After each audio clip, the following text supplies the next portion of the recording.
नमस्कार दोस्तों, स्वागत है आपका देश लाइव में और आपके साथ मैं हूं आशिमा त्यागी। दोस्तों, आज चर्चा की शुरुआत एक बहुत सरल और सीधे सवाल से। सवाल बहुत सीधा है। अगर 17 साल का एक बच्चा सिर्फ अपने दोस्त से मिलने के लिए कॉलेज के पास चला जाए और उसकी पहचान मोहम्मद अब्दुल हो, तो क्या उसे सजा मिलनी चाहिए? क्या उसे थप्पड़ मारना, उठक बैठक कराना और कैमरे के सामने शर्मिंदा करना किसी कानून का हिस्सा है क्या? या फिर ये उस नफरत का हिस्सा है जो अब सड़क से लेकर सत्ता के गलियारों तक सामान्य बना दी गई? क्या नाम है तुम्हारा? अब्दुल। क्या करने आए थे यहाँ पे? बस ऐसे ही आया था घूमने। सही बात बताओ बिल्कुल। बस ऐसे उससे मिलने आया था बस। किससे मिलने आए थे? सही से बता क्या कर रहे थे। सही से बता क्या कर रहे थे। बस उससे मिलने आया था। किससे? उसी से। नाम बता। क्या नाम बता। नाम अंशिका। नाम अंशिका से मिलने आए थे। जी। अच्छा, और कॉलेज के आसपास दोबारा दिखोगे? नहीं। पक्की बात? पक्की बात। उठक बैठक लगा यहीं पे। उठक बैठक लगा। उठक बैठक लगा कान पकड़ के सही से। और बोलो दोबारा दिख गए तो भैया जो वक्त थाने ले चलना हमें। दोबारा दिखते भैया थाने ले चलना।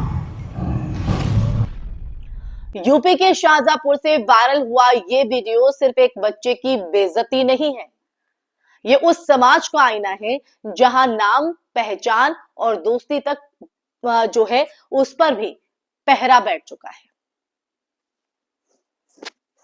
तो दोस्तों, ये जो बात जो मैंने वाक्य कहा है, ये मैंने ऐसे नहीं कहा है, इसका आधार है वो मैं आपको आगे बताऊंगी इस चर्चा के माध्यम से। चर्चा में आगे बढ़ूं उससे पहले आप लोगों से अपील, इंसाफ की आवाज को बुलंद करने के लिए और सच्ची पत्रकारिता के लिए हमारा यानी देश लाइव का सहयोग करें। साथ ही डिस्क्रिप्शन में दिए गए लिंक को ओपन कर ज्वाइन बटन दबाकर आप हमसे यानी देश लाइव से सीधा जुड़ सकते हैं दोस्तों।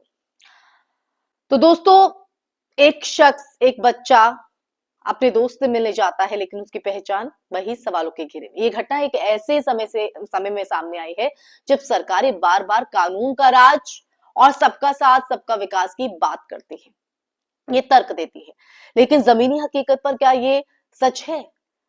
जमीनी हकीकत ये है दोस्तों कि एक नाबालिग को भीड़ या कथित ठेकेदारों की तरफ से सजा दी जा रही है, वो भी बिना किसी अपराध के। ना एफआईआर, ना जांच, ना कोर्ट, सीधे फैसला और सजा। कौन है ये लोग? ये भीड़ का न्याय नहीं तो और क्या है दोस्तों? और इन्हें किसने हक दिया है एक बच्चे के साथ इस तरह का हरकत करने की? शाहजहांपुर की इस घटना में सबसे चिंताजनक बात ये नहीं कि ये एक बच्चा है वो मारा गया, बल्कि ये है कि उसे क्यों मारा गया। क्यों?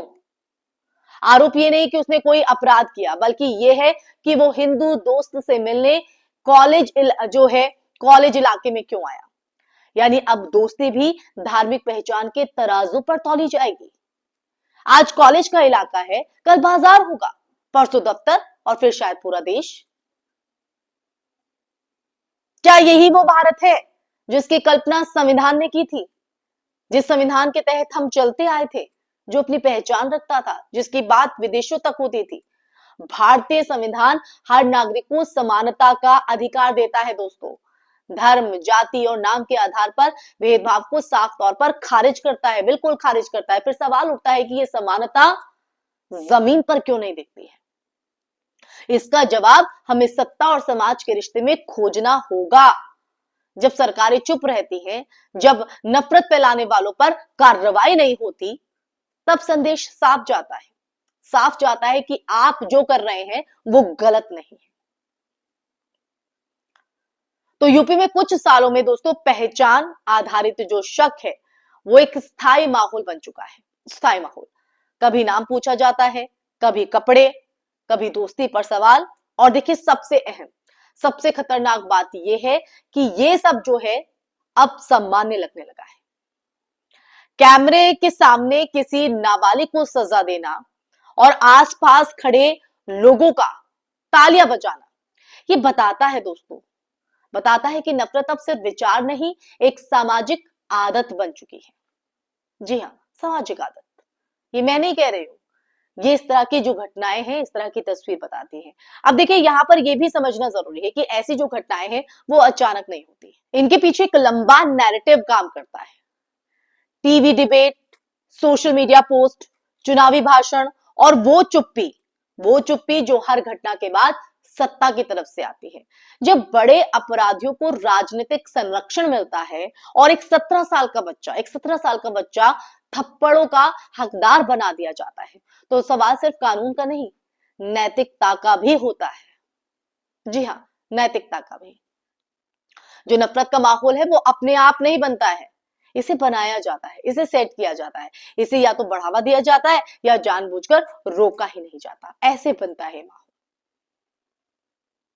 आज मोहम्मद अब्दुल है, कल कोई और होगा, नाम बदलेंगे, चेहरे बदलेंगे, लेकिन अगर हम चुप रहे तो तरीका दोस्तों वही रहेगा, सेम जो अब्दुल मोहम्मद के साथ हुआ। अपमान, डर और सार्वजनिक सजा, ये सिर्फ एक समुदाय का मुद्दा नहीं है। मैंने आपको उत्तराखंड की भी तस्वीर दिखाई थी, बुलडोजर वाली।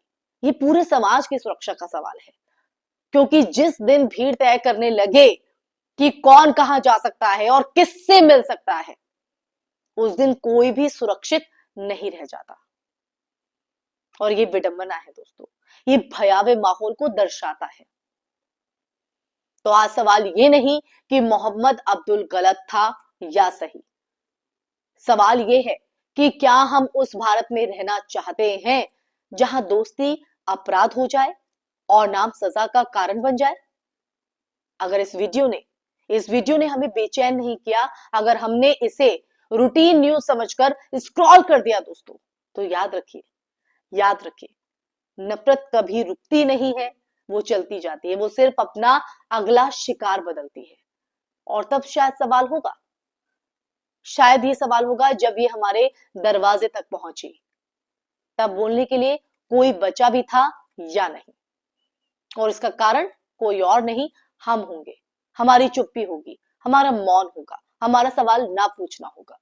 तो दोस्तों सिर्फ इसे स्क्रॉल नहीं करना है, इस चर्चा को सुनने के बाद आवाज को उठाना है। इसी के साथ दोस्तों इस चर्चा में फिलहाल के लिए बस इतना ही। ये चर्चा बेहद जो है संवेदनशील थी, दिल को झकझोरने वाली भी थी, क्योंकि एक बच्चा जो एक हिंदू दोस्त से मिलने गया था, लेकिन यहाँ पर उसका धर्म ही उसकी जान का दुश्मन बन गया। लेकिन ये कितना वाजिब है, कमेंट बॉक्स में कमेंट करके जरूर बताइएगा। साथ ही चर्चा कैसी लगी, आप मेरी बात से कितना इत्तेफाक रखते हैं दोस्तों, कमेंट में कमेंट करके जरूर बताइएगा। कमेंट बॉक्स में अपनी राय साझा कीजिएगा, आपका नजरिया क्या कहता है जरूर बताइएगा। साथ ही इस वीडियो को ज्यादा से ज्यादा शेयर कीजिएगा, हमारे चैनल देश लाइव को सब्सक्राइब कीजिएगा। फिर हाजिर होंगे ऐसे ही चर्चा के साथ, ऐसे ही सच का संवाद लेकर। तब तक के लिए अपना ख्याल रखिए। जय हिंद, जय भारत।